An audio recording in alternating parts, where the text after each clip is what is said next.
السلام علیکم جی، Ahsan Abbasi Mission and Tourism Club کی طرف سے مئی کے موسم کی صورتحال آپ کے سامنے۔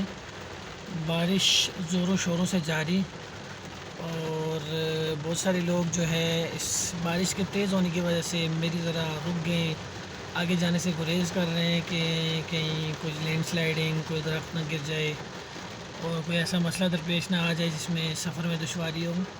تو تمام مری آنے والے لوگوں سے گزارش ہے کہ بارش کے موسم میں بہت احتیاط سے ڈرائیونگ کریں، اور اگر بارش تیز ہو تو تھوڑی دیر کے لیے بے شک رک جائیں، بارش تھمنے کا انتظار کریں، اور اگر بارش تھم جائے تو پھر اس کے بعد سفر کو جاری و ساری رکھیں۔ مونسون کا سلسلہ شروع ہو چکا ہے مری میں، اور پچھلے 2-3 دن سے بارشیں ہی ہو رہی ہیں اور مزید 1 مہینہ بارشوں کا سلسلہ جاری رہنے کا امکان ہے۔ مزید اپڈیٹ لینے کے لیے مری ناردرن ایریاز کی، ناران کاغان کشمیر کی، اور رابطے میں رہیں مشن اینڈ ٹورزم کلب کے ساتھ۔ وقتاً فوقتاً جو اپڈیٹ آپ کو چاہیے ہوگی انشاءاللہ پرووائڈ کی جائے گی۔ بہت شکریہ۔